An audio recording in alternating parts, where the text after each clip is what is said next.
righty. Good morning, good afternoon, and good evening. It's Doc from North America with a little hoarse voice. Not too bad. It will work. Didn't even think about it until just this moment. Like, is my voice going to be working better today than yesterday? All righty. Let's see what's going on. Hey, Robin.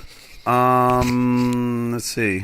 The answer to the question is, look at the dollar. It's going back up again. Fed releases its numbers. I guess it's minutes this week. There's a lot of simple feeling out there that they're not going to look as, what's the word? I love that they call it dovish versus hawkish. In the end result, what they're trying to say in plain English. Hey, George, how you doing? What they're trying to say in plain English is the fact that they're going to be still doing what they call QT, supposedly 95 billion in tightening with, I don't know, 13 or who knows what they have out there at this point. I mean, on the books it looks like they have 9 or 10 trillion outstanding.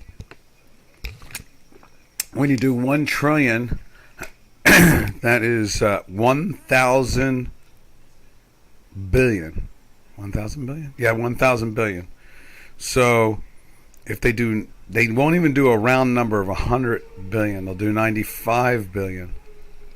I don't know. It's like how they price things when you see, like, for $9.99 or for 360, 369.99. I guess they're doing the same thing with the quantitative tightening, or buying back the bonds that they've sold. I can only laugh at it. But in the end result, Method 2000, yo.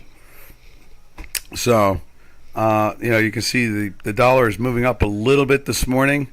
That's anticipating, obviously, interest rate increases. We'll see how long that goes before another desk on the Federal Reserve decides to go sell something. And you can see just a quick splash. Let's do a quick splash. Right there.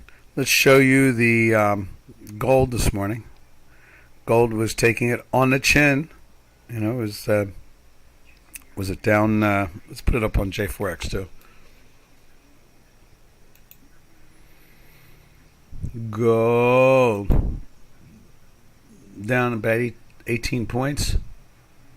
So, it just it's what can you say?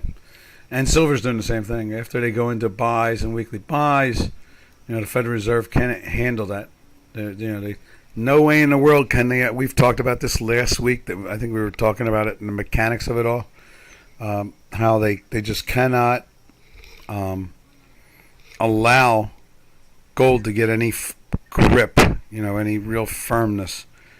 Because if gold and silver start to get a firmness, some funds, like thousands of them, will have to sell some of their equities.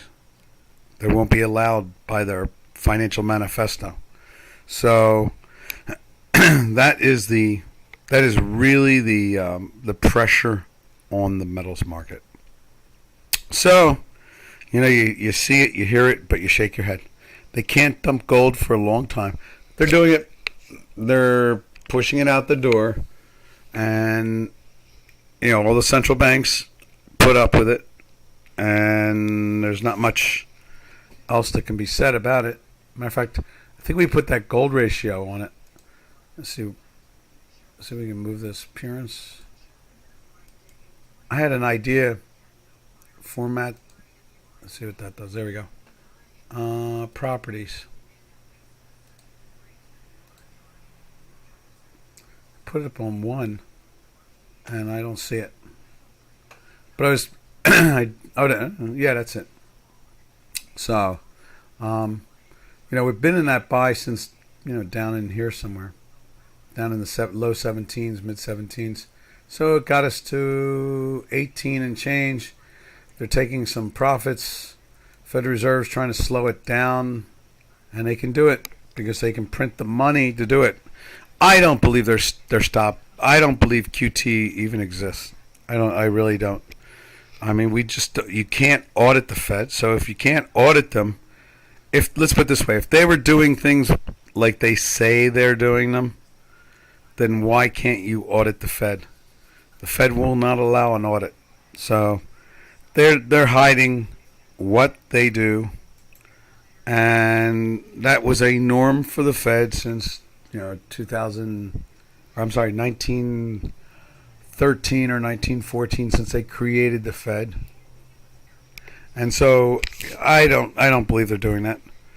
And that's probably why money goes back into the markets, because they give that money out at night. We've talked about this. Companies like Citadel, even hedge funds like that, get $1 billion a night for free. And if you can make a 0.25 percentage point or 0.5 percentage point on $1 billion overnight every night, why not do what the Fed tells you to do? I mean, that's pretty much the name of the game. So let's go back to the currencies, but you can see there gold and silver are getting pushed back down again. We'll see how long it lasts. Let's see how fast the money pours back in again. You would believe, I would think in my head, if I was running a fund, I would not sell any of my gold. None. I don't care what the Fed gives me. I would not sell it. I would, keep that in the portfolio. I'm sure they own gold stocks. At least they collect dividends off of it. But overall, the Fed is one big pretender. That's the best way to describe it. All right, from there, let's go take a look at the Euro.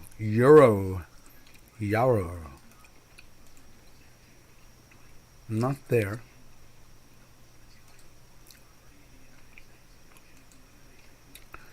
You see it's moving down after zipping into a daily buy about 6 days ago, and going on a second week in a buy.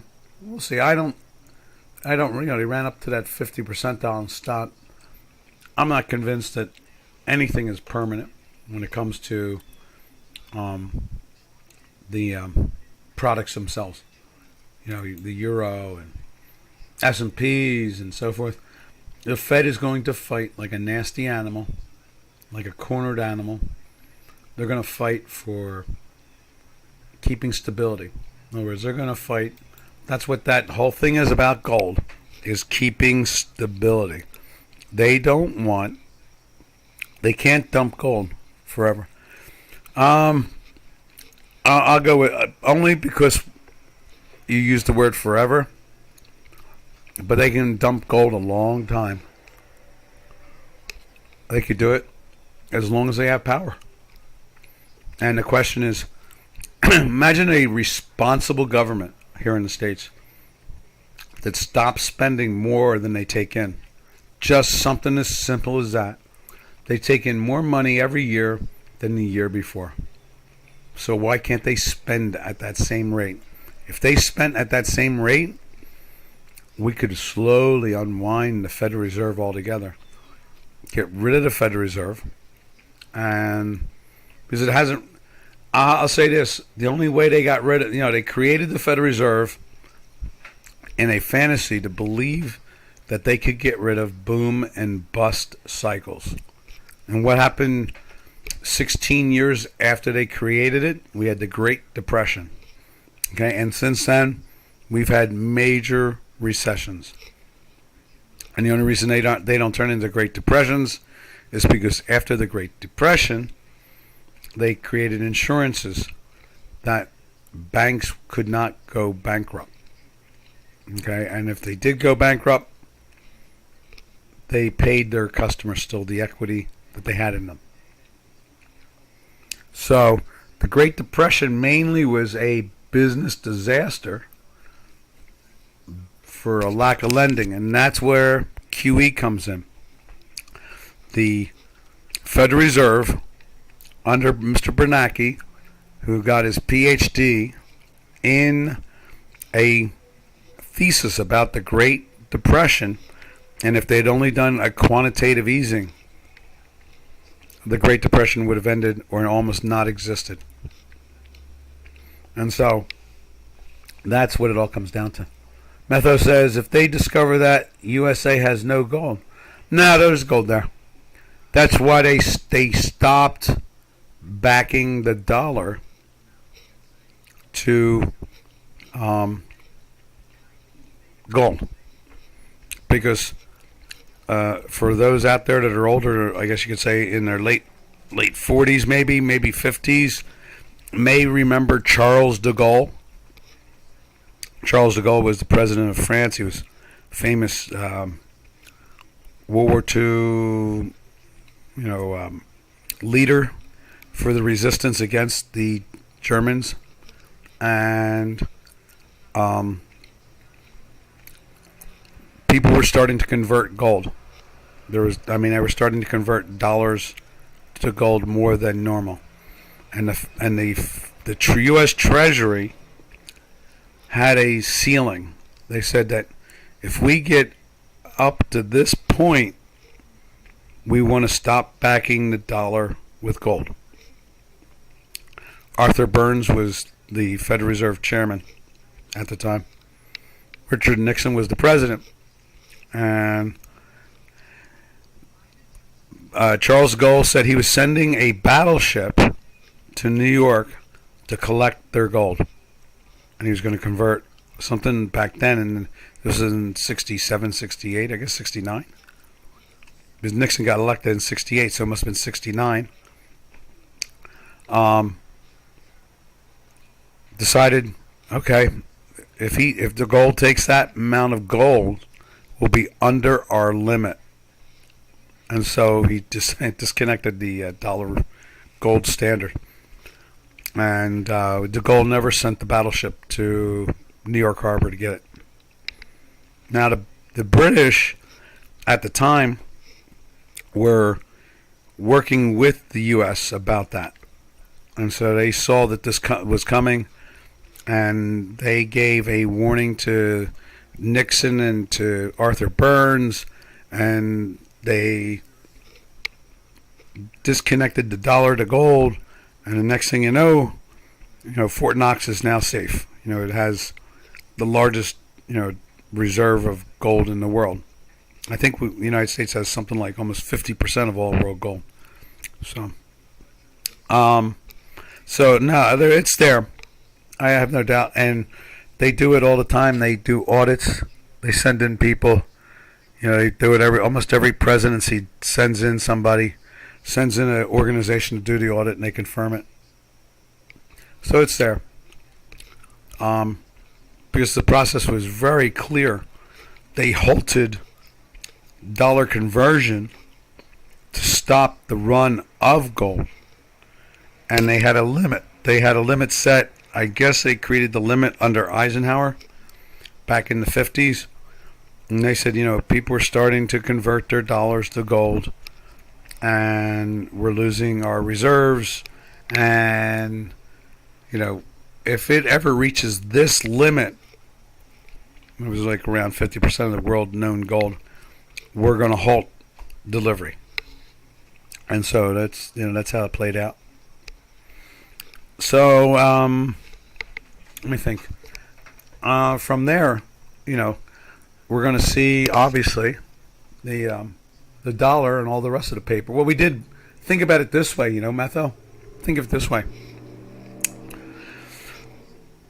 What America did was slowly bankrupt the world.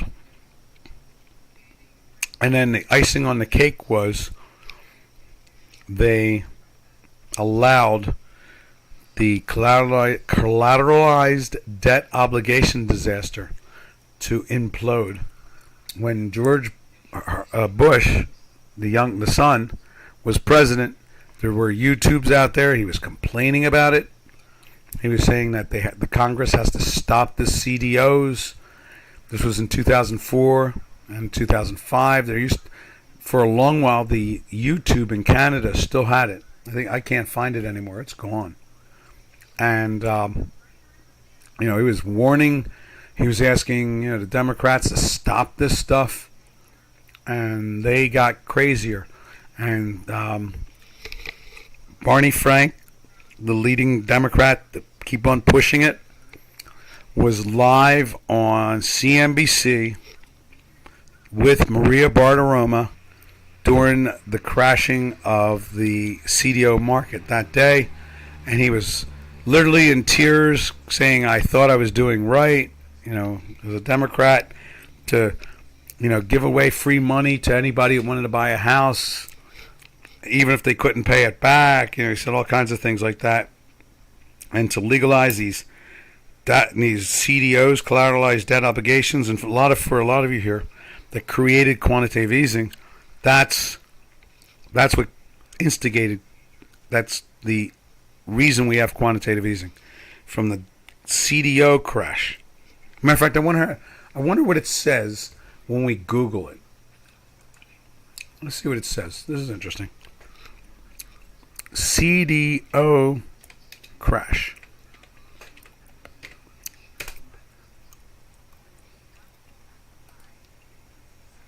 Okay, here we go. That's the first thing I get. Let's see what it says. Were collateralized debt obligations responsible for the financial crisis? They have to ask that. The Great Recession was the period marked by a sharp decline in economic activity during the 2000s. Great Recession began in 2007 when the housing market went boom to bust in large amounts, and mortgage-backed securities and derivatives lost significant value. Yeah, it was 2008, not 2007, but that's all right. So they actually do give now, there's a question mark again. What is a CDO?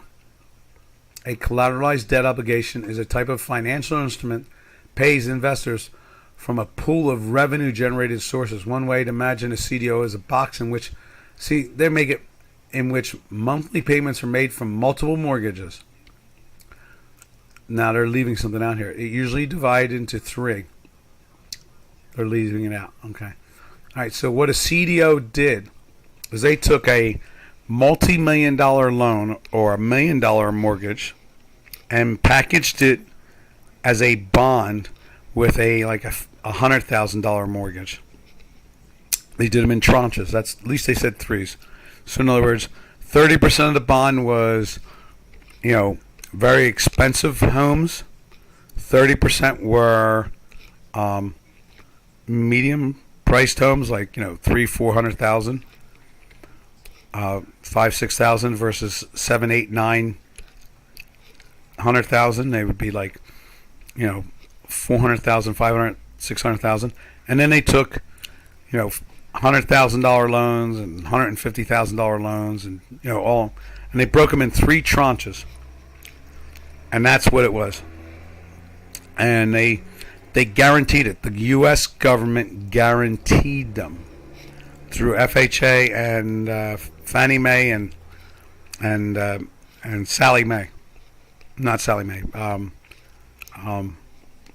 Freddie Mac and the other one, Freddie Mac and Freddie something, or not Freddie. And the end result is that those companies don't exist anymore. They were quasi-government companies also. And so Freddie Mac and Fannie Mae, that's it, Fannie Mae, were quasi-government. Their stocks went from like $70 a share down to 10 cents. And the government had to bail them out since they were guaranteed. And all those loans went underwater, and we lost Lloyd's of London, and we talk about this here all the time. We lost Merrill Lynch. They're owned now by other companies, or their names are owned and used by other companies. Wachovia, so forth and so on. Citibank went under from it. They're owned by the Federal Reserve, so forth and so on. So that all plays into the game of gold. So in other words, gold is there. Gold cannot go up, or all the obligations of the incorporations of all these thousands of funds will be forced to sell equities. And the last thing the government wants is the companies they've been propping up, their funds they've been propping up, to start liquidating their position. That's not part of the quantitative theory. So that is Why I know that gold is there, because I know that gold was, they stopped distributing gold in exchange for dollars so that they didn't lose it. They didn't wait till like zero. Arthur Burns had announced, I forget what the number was. It was 48% or 52% of GDP. It was something like that. They had a 50 percentile number. And when the British warned the Americans that the Gaulle was going to exercise, was going to be like $3.5 billion of gold. Well, think about what $3.5 billion of gold is today. Matter of fact, we can multiply that. Gold was at like, let's just round gold out. Back then, gold was at like $32 an ounce. So let's do that. We'll go with $32 an ounce, okay, and divide it into gold today. Say 1,800. So that's about 17 times that. Let's see. 10 would be 300. 20 would be 6. 30 would be 9. So what's that? 70 times, 75 times, something like that. I think that's what it comes down to. So basically $32 divided 56 times. So imagine 56 times more. He wanted to take in, de Gaulle wanted to convert his dollar holdings to gold. It was 3.4 billion supposedly. I've seen it written. It's something like that, 3.2, 3.4. So that would be 56 times more today. So instead of like 3 billion, so 10 times 3 billion is 30 billion, right? And then, 6 times more, 30 billion, $180 billion worth of gold he would have taken out of the U.S. government. $180 billion worth of gold. I don't know how much gold exactly. I don't pay attention to it that closely. What Fort Knox is holding, they have it as a percentage. I think I've put charts up showing it, but it's more than that. It's in the trillions. They have, and I guess we could reverse engineer it and figure out if the goal had brought us to that point. Well, obviously the same amount of gold. I think they started adding gold to it. They weren't selling it. They were still buying gold. So they just were buying less. So they increased the amount of gold in Fort Knox, and now people couldn't exercise it. And they made it illegal again. No. Then Nixon legalized gold to be traded. That's what it was. Remember, we couldn't trade gold in the United States from 1933 to 69. So 36 years. So I never worry about gold being there. I worry about the amount of money the Federal Reserve keeps on printing now. If the government would only spend what they take in, the Federal Reserve could stop spending money, printing new money, and the world would start to tighten up. Obviously, that would make the dollar more expensive, which is something we're very frustrated with over here in the States, because it makes us, buy outside of the country, not buy inside of the country. So, all right, I hope that answered the question of they discovered that there's U.S. has no gold. Yeah, it's a great story. De Gaulle was really angry. Remember back then, France didn't belong to NATO. They had their own nuclear weapons. So Russia had nuclear weapons. England had nuclear weapons. France had nuclear weapons. The United States had nuclear weapons. And the Chinese had nuclear weapons. So it's the 5 powers. That's what the Security Council is all about. In the UN, the Security Council has 5 permanent members. They are the old nuclear powers. All right. From the euro, let's see what cable's up to. And there's cable. And you can see right there, everything jumped into weekly buys last week, And you can see they're all getting pressed down into sells today. Not the weekly sells, just the daily. Weekly sells seem comfortable. Whatever is pushing this out the door, in other words, whatever drove gold down this morning, will not last. It'll bounce back up. And we'll keep an eye on that over the next couple of days. If I see a change in the math, that would change my opinion on it. And let's put it up over on J4X, the Great British Pound, right there.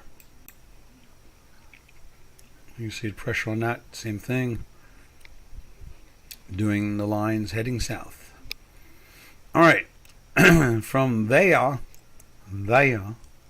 take a look at, let's take a look at the Swiss. Usually Swiss is a place to run to, so let's see what they're doing with Swiss this morning. When in doubt, buy Swiss.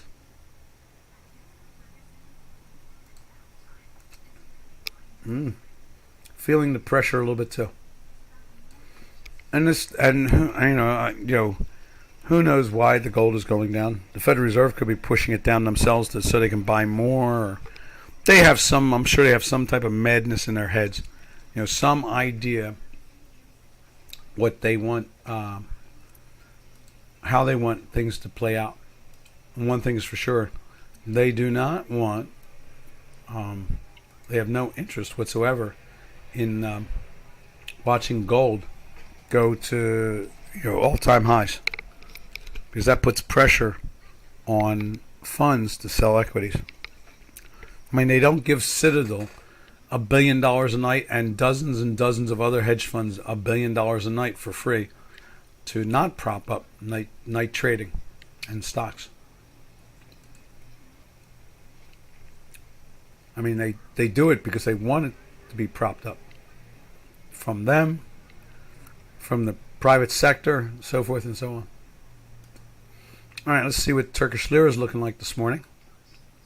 Must be, there's a dollar Turkish Lira right there. Let's see if it's sailing through the 18 with no problem. Man, they've got that thing locked like as if it doesn't exist. Looks like the Chinese yuan now. So today's high was 96 and the low was 94. That is something.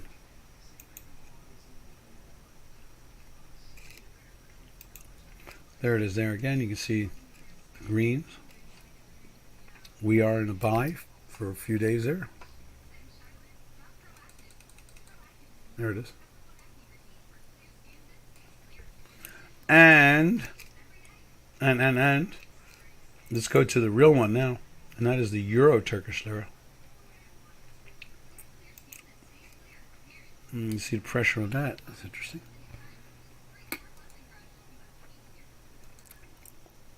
There it is right there. How about that? It's getting pushed down a little bit. I guess the euro is dropping and Turkish lira is being held. We have no idea how Turkey's holding the currency up at this point. I haven't read any articles explaining it.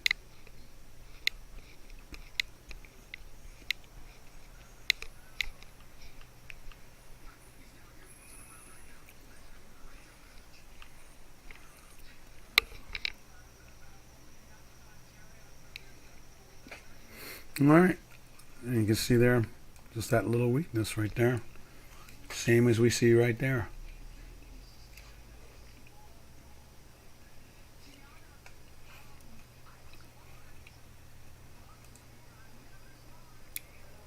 All right, from there we go over to the Canadian. Wow, what a spike that is, huh? And I guess that commingles, maybe it was the oil. Maybe gold is being shifted because of oil. Then I think I saw oil down $4 at one point. So gold's down almost $20 and crude oil is down $5. So it must be oil related. In other words, oil's trying to hedge the sell-off with selling gold. They usually function on some connection together. So you see the Canadian moving up like that. See it over on J4X.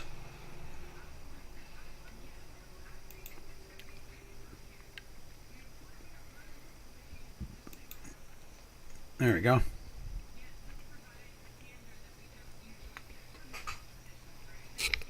So, we've watched the Canadian at times play with the upper end of the range. You can see it's drifted out of it from the inflation, and it's doing it again now. We're back up to the top end of the range.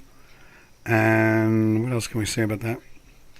And we're in a weekly sell now for a week. Went in and confirmed it on Friday.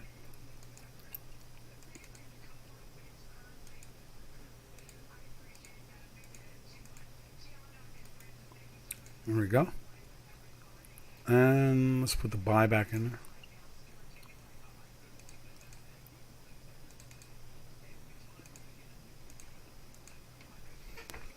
So there's the Canadian, and we have it over on J4X. So we'll leave it on J4X, and we'll go like this. Let's take a look at oil.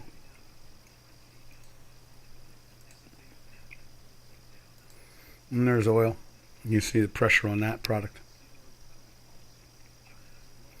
And we're still in that long weekly sell. 3, 4, 5, 6, 7, 8, 9. Starting a 10th week now in the sell. So I'd imagine that most of the selling in gold has nothing to do with the Federal Reserve. It's more to do with the oil. And I think we've pulled like 180 billion barrels of oil out of our strategic reserve, which is going to come back and bite us. But Mr. Biden needs to do something for the election. The election's coming up in 2.5 months. And the polls this weekend were even crazier than we've talked about before. So, independents now say something has to change by 95%. I've never seen polls like this. I saw the Jimmy Carter, Ronald Reagan era polls where they wanted to get rid of, Jimmy Carter. And then there was the 1995 polls against Bill Clinton after 2 years in office. And the Republicans got control of the House of Representatives for the first time in almost 50 years. 50 years. How many times have you thought, oh, the Republicans control everything? They had not controlled the House and the Senate for 50 years. I think that Reagan, what happened was when Reagan came in, he actually flipped the Senate for the first time in like some crazy number like that too. And everybody was stunned. That's why they let him do the things he did. In other words, he worked with the Laffer curve, supply economics, tried to reduce spending as much as possible. It was hard, when you have, remember, he never had a Republican Congress.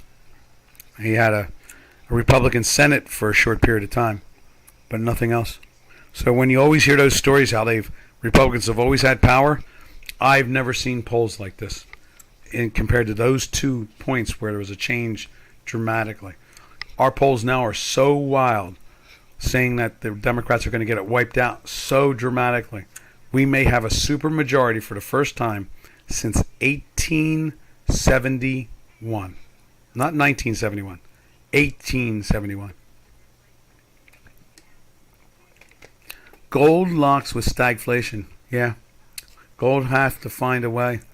Well, if we get the election that we're expecting from the polls, economically things are going to change for the better. We'll start drilling for oil. You'll start to see inflation come down. You'll see lower spending. Unfortunately, we may see a strong dollar from it.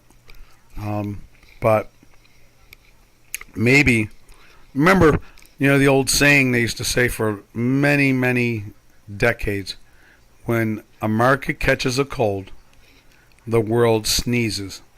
So in other words, America is the engine. They used to also call it the engine to the train.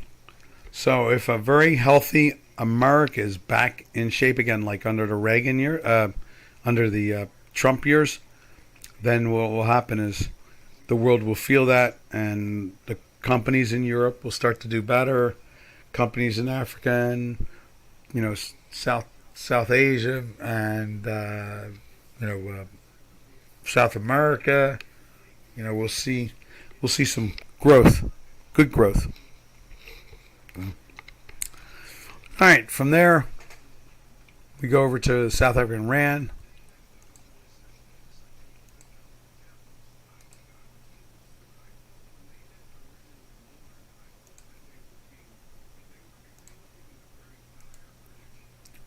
There it is there. South African Rand is lifting up from the gold going down, as you can see right there.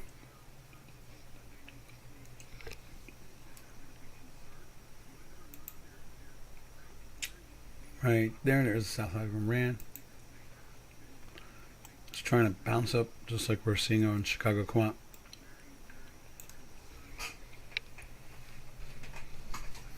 Already know what the title of this is going to be today. CDOs and gold. That's what it's going to be. Or gold and CDO. Probably go with gold and CDO.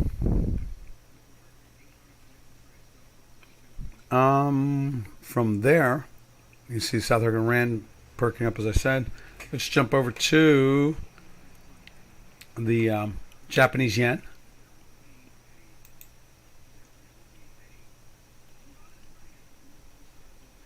There it is there, yen.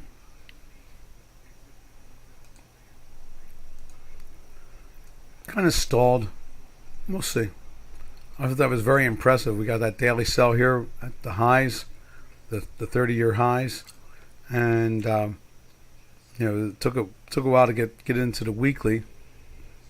Started to break down in here. We got the collapse that week, gave us the weekly sell, and then they gave us a nice big charge on the downside. But at least you knew not to be long from here, or short, depending on how you play it. In other words, knowing that the dollar was going to be weaker against the yen.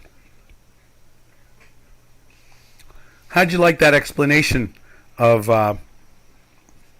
collateralized debt with gold, Metho? Did that make a lot of sense to you? Or at least did it sound like it could be real?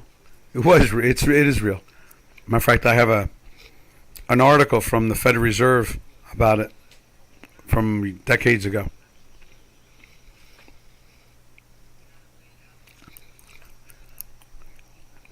I thought it made a lot of sense to me.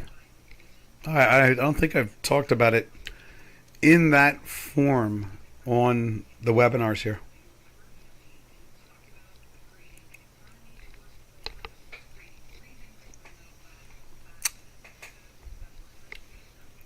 Just thought I'd wait for you to say something. It was okay? Good. Does it sound real or what?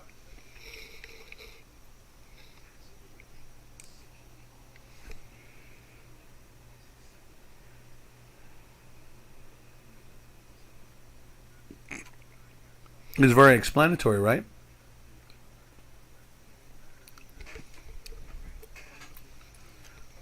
Because we may get some new people tuning in from it, listening to the repeat,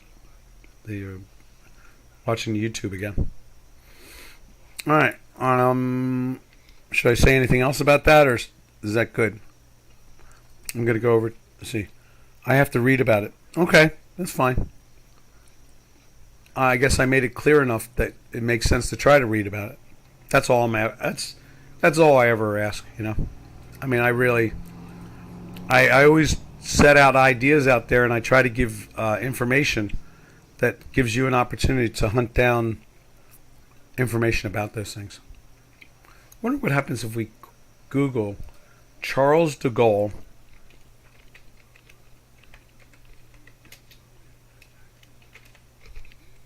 Charles de Gaulle.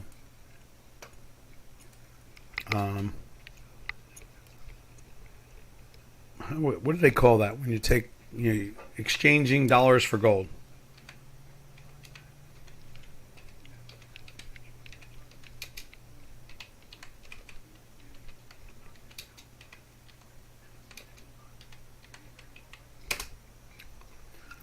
Beginning in 1965, Charles de Gaulle began exchanging. Okay, here we go.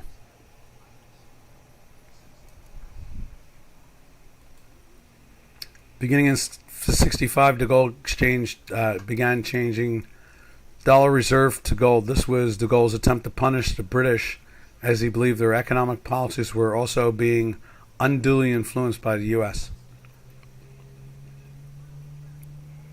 All right, that's good. It says it's a University of Columbia Law School. The barbarous relic, the French gold demise of Bretton Woods. Okay, good. At least there's something out there you can Google. Cool, huh? You never know if it's going to be up there or not. Believe me. I can never, never know. At least there's an article up there that at least commingles my ramble.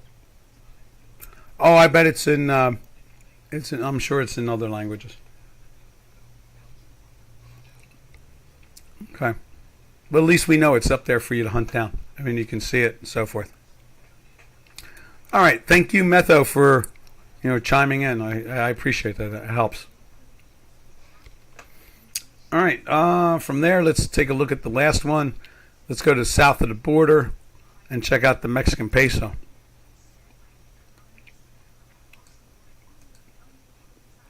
Playing with the bottom end of the range in a weekly sell from last week, and in that daily sell for a couple of weeks.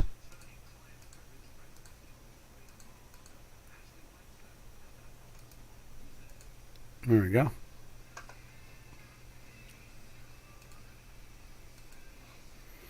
All right.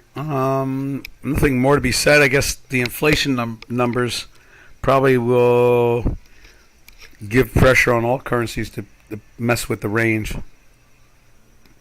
Well, Metho, I hope that I try to explain things slow and steadily, make it easier for everybody to understand. So I'm always happy that you jump in. Be my say when you don't understand something, say something. I can always try to change it. I can even try to find the correct word in your home language. All right, from there we're done. The currencies, unless someone else wants to see something, this is the normal rhythm we go through every day. We are always hopeful that people will interfere and stop me, and we go and look at something new. And then what we do is we go now to the metals complex, look at that, and then we go to the energy complex and look at that, and then we go to the stocks, the indices, and look at those, and then usually the webinar's over with. But we're always happy. I can Google it later. Yeah, I agree. I'm always happy to have people like Metho and George and Robin and Jordan and Storm. Where's Storm at? Storm, where you hiding?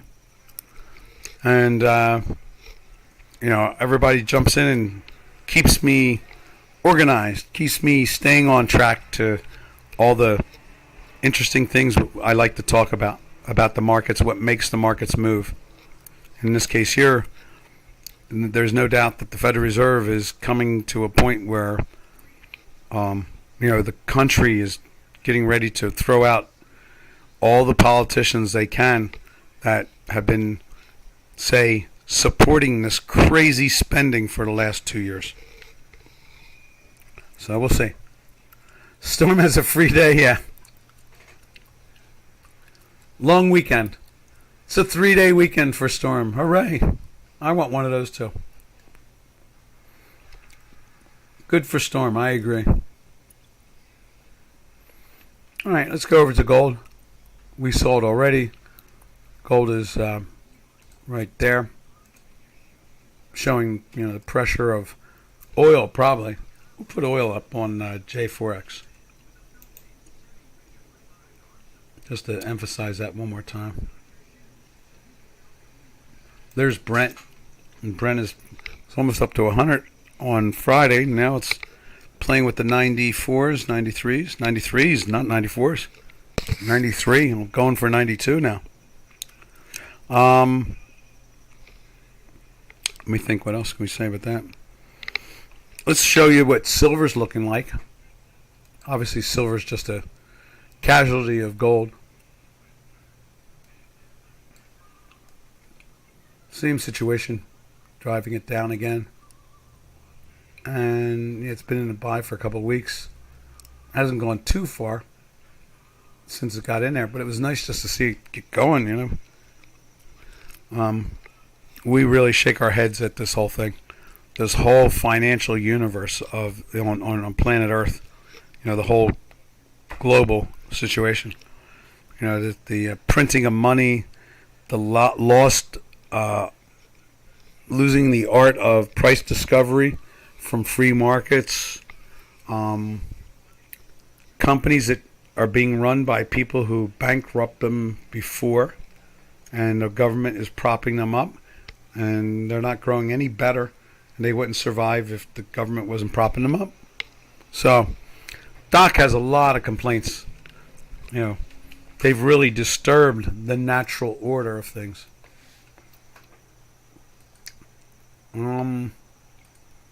Let's see, what do we got here? Let's go over to copper. Copper feeling the same pain. And, you know, it closed in a weekly buy, but look at it smack. Interesting holiday in Bavaria, really. Nice. Very nice.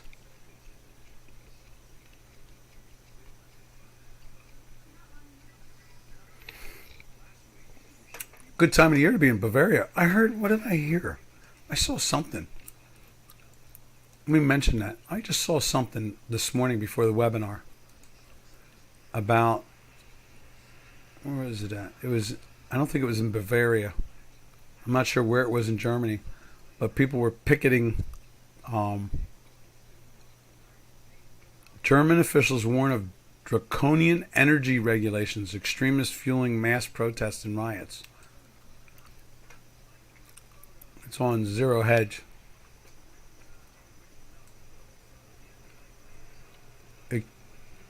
As quarries for firewood have exploded, people were asking for firewood, I guess. Deutsche Bank predicting that wood will be used for heating purposes where possible. Let's see. For starters, Germany economy minister cut back on heating visits, the sauna and showers. You know, same old political rubbish. ZDF. Interview with ZDF's Stephanie Kramer, who heads the domestic intelligence service in Germany's state of Thüringen, warned that legitimate protests over energy crisis could be hijacked by extremists. Yeah, extremists tired of the government interfering. I think they need to calm down about extremists at this point.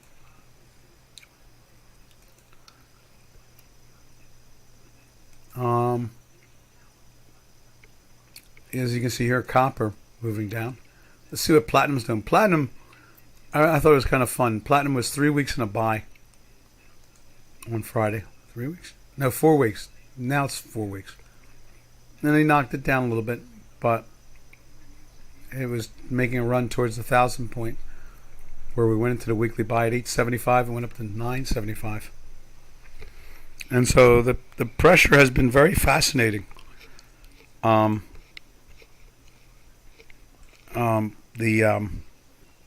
do we look at that?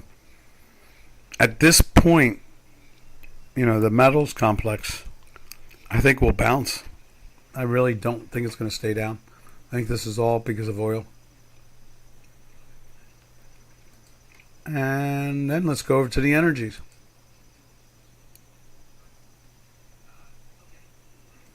There's crude oil, down just like Brent is. And you see that right there. That pressure point there. And again, you know, we've been in a weekly sell for what did I say? This is the 10th week now. So, and the back month, we can take a look at that. There's November oil. Same situation.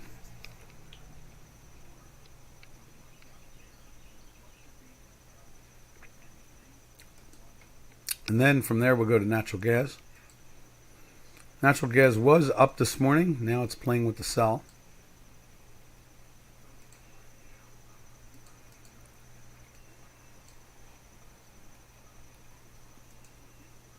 There we go. And you can see natural gas here on J4X. Right there. Same one. It's starting to make the turn just like we are. Right here. Then we take a look at European oil. Natural gas, that is.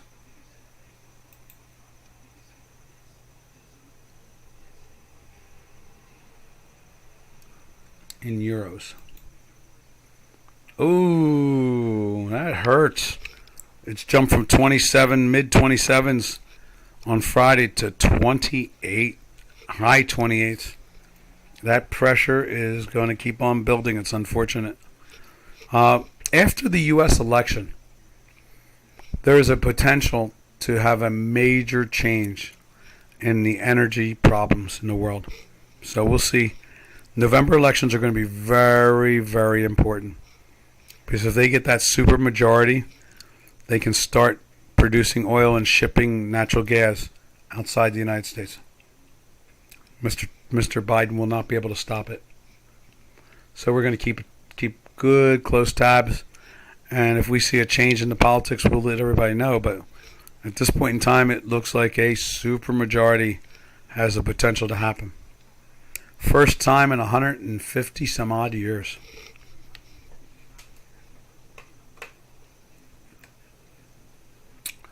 All right, from there we go to, what do we do? We go from natural gas. I guess that's it. We don't do anything past. We do natural gas, oil. Oh, I think we've been looking at the, we have someone following Robo. So let me put that up there. That's the fuel oil for automobiles. See, it's doing the same thing in that weekly sell, going on an 8th week.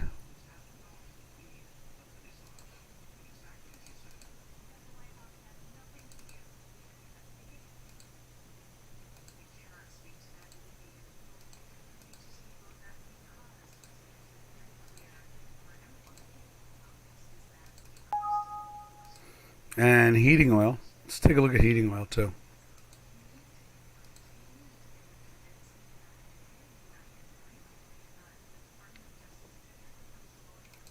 There's heating oil.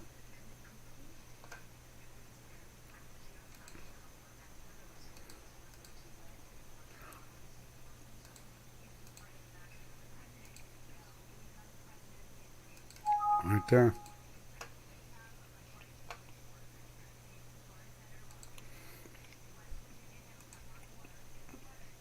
Okay.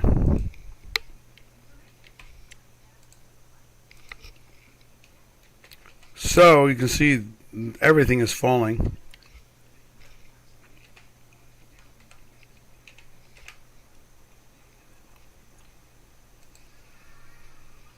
And I guess that's basically why we're seeing the metals complex fall. They're probably pushing them out the door because of that. All right.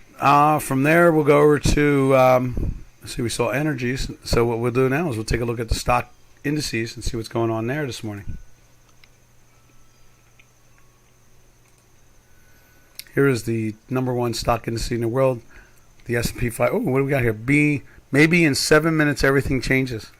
Yeah, what comes out this morning, numbers-wise? There's something that comes out, doesn't there? I thought most of the noise is in the middle of the week. But this week's going to start, we're going to start seeing a lot more stuff.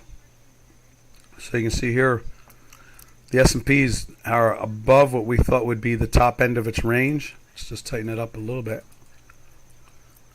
And we thought it would stall out somewhere around in here. And it's gotten past it a little bit, nothing major. We'll see if they break it down. And you see it's been in a weekly buy since here. Daily buy since here. So they've been climbing. They have not let the stock indices. This is Well, this is, to a great extent, this is what the whole fight is about, is the stability of equities, the stability of companies, the stability of jobs. They're pumping these things in to the point where now they're paying excuse me they're paying people not to work, because of the COVID, and they just refuse to stop doing that. So our world is crumbling fundamentally for the moment, and I expect to see it change back to healthy economies again, less spending and so forth. Let's see. Method says, I heard over 4,230. Oh, I heard over 402 on the S&Ps, 200-day moving average. Big funds goes into the market. Okay, so they're looking at a 200-day moving average, and they're reaching. I guess they're going to try to profit take off of it a little bit. I guess we'll see what happens. Or 43, okay. Yeah, so what's the high there? I think the high is 42.82. Okay. On Friday. Today's high is 42.78. So you're thinking that maybe news released this morning in the next hour could push it up over that. Okay. Oh, we see that? Let's see. Let's just open this up too at the same time.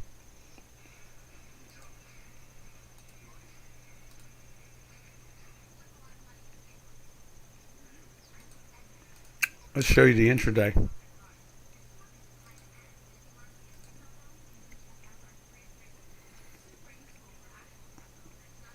Let's see what's going on here. And you see the Dow Jones Industrial Average is down 181. You see the S&Ps are down 24, almost 25. The Tech 100 is, what is the Tech 100? Tech was 100 is down 50, 51. So they're seeing pressure on a lot of these stock indices. There is the Tech 100. No, wait a minute, wrong one. There it is. There's a Tech 100 doing barely falling into the sell. And for the S&P 500, it's not there yet. I see that there was gloomy China growth data, which that's normal at this point. There's so many problems there in China, so it's not that much of a surprise. And then let's look at the Dow Jones Industrial Average.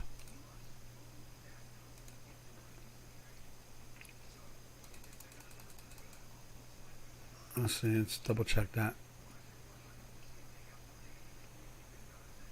So it's pretty much staying. The weekly is holding very firm, and the daily is flirting. See by the end of the day, how many times have I told you, here on the webinar, they're down 150 or 250. Don't be surprised that they're up for the day, and they have been. Sometimes they go in and out of plus and minus 75, 85, 90 times, 120. I've seen 132 times in a trading day where it goes from plus to minus. So things are really calming down that way. All right, we're going to be out of here. We're going to use, let's give you the title of it. We're going to give the title of Gold and CDOs. So this is Doc from North America. Tomorrow should have a better voice. We will see you all same time tomorrow. No, different song.